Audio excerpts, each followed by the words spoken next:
Imaginez qu'un braqueur réussisse le plus grand braquage de banque de l'histoire du Japon sans utiliser la force ni blesser qui que ce soit.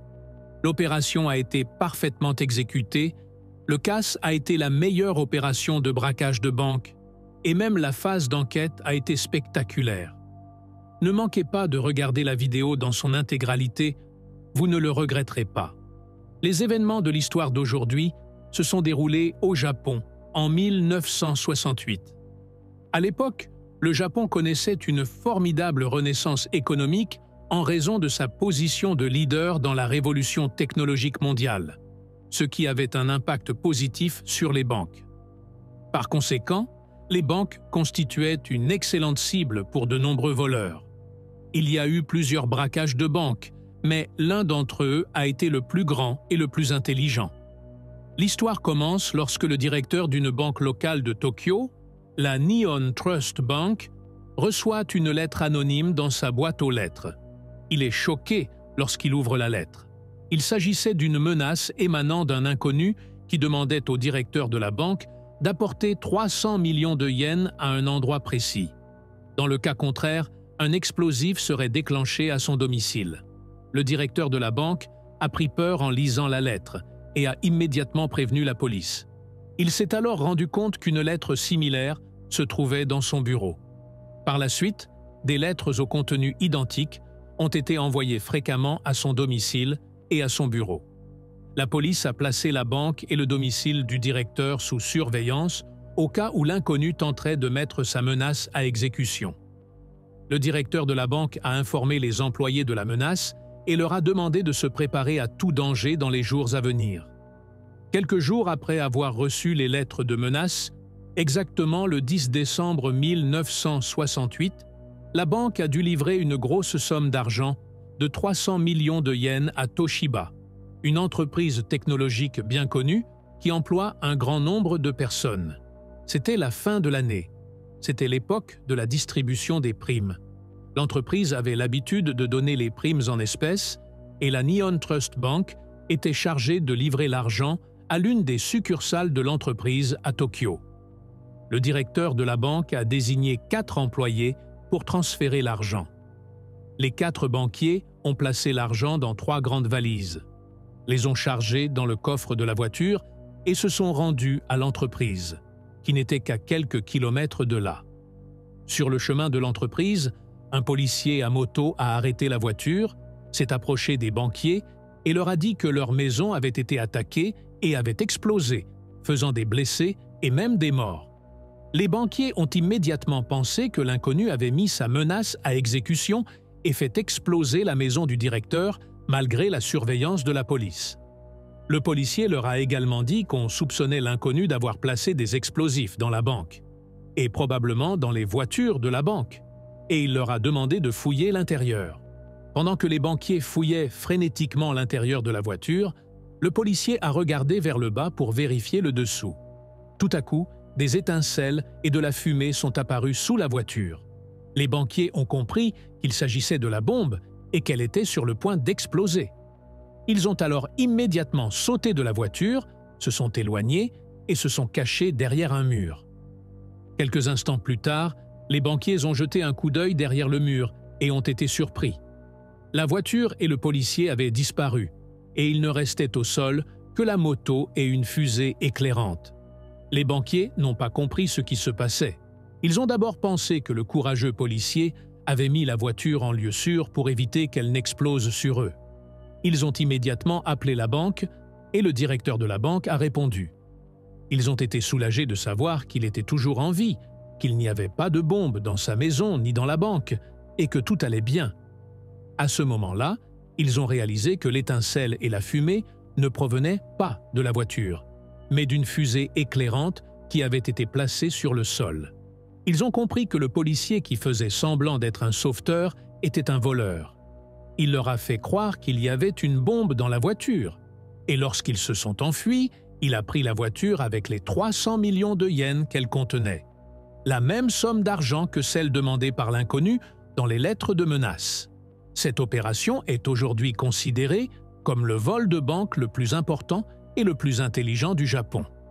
La police a été prévenue et des agents se sont rendus sur les lieux du crime où ils ont réussi à récupérer de nombreuses preuves laissées par le voleur, la plus importante étant la moto. Il ne s'agissait pas d'une moto de police légitime, mais d'une moto bien personnalisée pour ressembler à une vraie moto. En plus de la description du voleur faite par le banquier, ils ont affirmé qu'il portait l'uniforme d'un vrai policier. Le braqueur avait méticuleusement planifié le vol et l'avait parfaitement exécuté, laissant les banquiers dans un état de choc et d'incrédulité. Malgré leurs efforts pour se souvenir d'un quelconque signe distinctif, ils n'ont pu fournir aucune information utile aux autorités.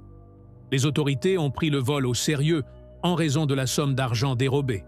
Elles ont déployé plus de 10 000 agents dans toute la ville, établissant des points de contrôle dans chaque rue principale de Tokyo. Comme la voiture de la banque avait un intérieur noir, ils ont reçu l'ordre de contrôler tous les véhicules ayant un intérieur noir.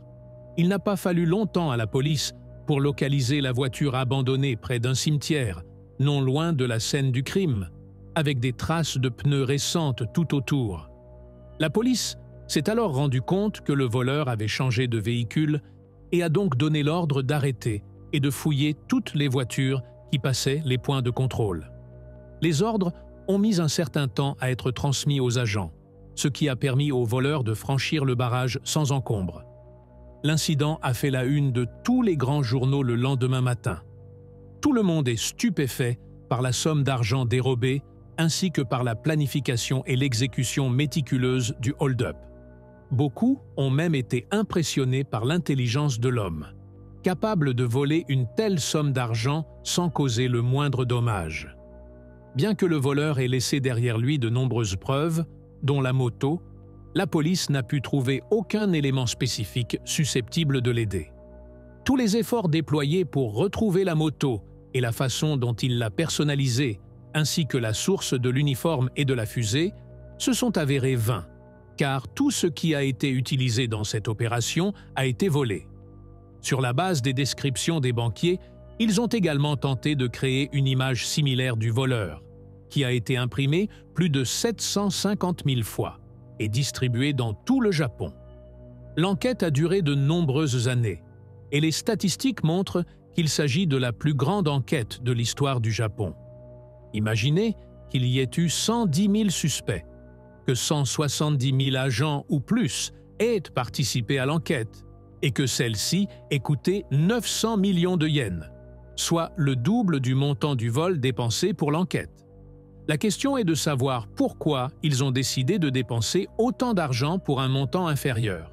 Le fait est que leur principal objectif était de démontrer leur présence et l'efficacité de leur système de sécurité afin de décourager les vols futurs plutôt que de récupérer l'argent. Au cours de l'enquête, plusieurs suspects principaux ont été identifiés. Nous allons nous concentrer sur 3 d'entre eux en raison de leurs histoires étranges et intéressantes. Le premier accusé est en fait le directeur de la banque lui-même. La police ne l'a pas inculpé directement, mais plusieurs rumeurs circulaient selon lesquelles le directeur était le cerveau de l'opération. Et la raison pour laquelle ils ont pensé à cette hypothèse est que l'opération de transfert d'argent est censée être une opération secrète dont personne ne connaît l'existence, à l'exception du directeur, des employés qui transfèrent l'argent et des responsables de l'entreprise qui le recevra. Comme on peut le constater, la voiture n'a pas été escortée par des gardes pendant le processus de livraison, malgré l'énorme quantité d'argent qu'elle transportait. Comment une personne extérieure a-t-elle pu en avoir connaissance? En outre, les messages de menaces reçus en permanence au domicile et au bureau du directeur, malgré la surveillance policière du domicile et de la banque, n'ont pas pu être retrouvés ou dont on ne connaissait pas la source. Comment ces messages ont-ils pu continuer à arriver?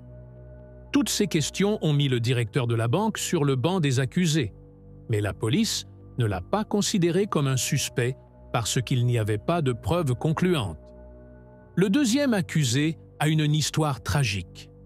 Il s'agit de Takina Shoji, qui travaillait comme chauffeur de taxi. La raison de l'accusation est qu'il vit dans un endroit proche de la banque et que sa silhouette ressemble à l'image créée par la police. En plus de ses compétences de chauffeur de taxi, Cela lui a donné une impression plus forte en tant qu'accusé. Mais la police n'a pas trouvé de preuves contre lui et ne l'a donc pas arrêté. Mais au cours de l'enquête, les médias ont appris que cette personne était l'un des accusés. Et, dès qu'ils ont appris la nouvelle, la plupart des journalistes ont écrit des articles sur lui et publié son nom et sa photo.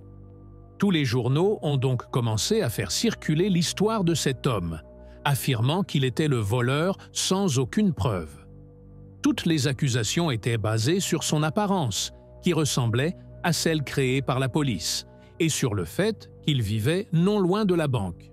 Après la publication du nom de l'homme dans les médias, la police a décidé de l'arrêter et de l'interroger plus en profondeur pour plaire aux médias et à l'opinion publique. Après l'avoir interrogé, la police a découvert que ce chauffeur avait une excuse qui prouvait son absence lors de la commission du crime. Il est impossible qu'il soit le voleur et ils l'ont alors relâché. Malheureusement, la réputation de cet homme a beaucoup souffert après la publication de son nom et de sa photo dans tous les journaux, au point qu'il a quitté son emploi et que tous ses amis et sa famille l'ont abandonné du jour au lendemain, bien qu'il soit innocent. Il a fini par faire une dépression et s'est suicidé. Le troisième accusé était le plus fort de tous les suspects. L'accusé était en fait un jeune homme de 19 ans nommé Sato Yoshihiro. Ce jeune homme appartenait à un gang local et son père était policier. Ce jeune homme avait déjà été arrêté pour vol de voiture. Ce qui n'a pas été mentionné auparavant, c'est qu'au cours de l'enquête, la police a découvert que le voleur avait changé de voiture plus d'une fois, et plusieurs voitures ont été trouvées utilisées par le voleur, et il s'agissait toutes de voitures volées. Le jeune homme avait également d'excellentes compétences en matière de conduite de motocyclette. En plus de ces traits qui ressemblent à l'image créée par la police, il n'avait aucun argument pour prouver son absence au moment du crime. En plus du fait que son père était policier et qu'il avait une moto, il était donc facile pour lui d'en connaître les détails et de l'imiter. Tous ces faits ont confirmé et prouvé l'accusation portée contre ce jeune homme. Mais quelques heures avant son arrestation, on a appris que ce jeune homme s'était suicidé chez lui en ingérant du cyanure. La police est arrivée à la conclusion que le jeune garçon avait décidé de se suicider après avoir su qu'il allait être arrêté. En même temps, la police n'a trouvé ni l'argent ni les preuves confirmant que ce garçon était le voleur. Plusieurs théories ont été avancées, l'une d'entre elles étant que le père aurait empoisonné le jeune garçon afin de ne pas jeter l'opprobre sur lui en tant que policier. Une autre théorie veut que le père soit le cerveau, qu'il ait tué son fils et caché l'argent pour ne pas être démasqué. La troisième théorie, plus crédible, est que tout le gang a participé à cette opération et qu'ils ont tué le garçon parce que son père est policier, ce qui pourrait leur causer des ennuis. La preuve la plus évidente est que certains membres du gang ont acheté des maisons et des voitures après l'opération. L'un d'entre eux a été arrêté des années plus tard, et la police a découvert qu'il avait en sa possession une énorme somme d'argent liquide. Et lorsqu'elle lui a demandé d'où elle provenait, il a refusé de répondre. Il est fort probable qu'il s'agisse d'une partie de la somme volée, et tous les membres du gang ont participé à l'opération. Et ils ont décidé de se débarrasser de Seto Yoshihiro parce qu'il était sous le radar de la police. Et comme son père est policier, les choses risquent d'être encore plus compliquées. Il n'y a pas de preuve concluante de la validité de cette théorie, mais elle reste la plus proche de la vérité. Et Seto Yoshihiro est toujours considéré comme le principal suspect. Les investigations se sont poursuivies 7 ans plus tard, en décembre 1975, lorsque la police a déclaré la fin des investigations dans cette affaire sans être résolue. 20 ans plus tard, en 1988, selon la loi japonaise, le voleur a été exempté de tout contrôle pénal, ce qui signifie qu'il peut révéler son identité sans être arrêté ou puni. Mais à ce jour, le voleur n'a toujours pas révélé son identité, et cette affaire n'a toujours pas été résolue.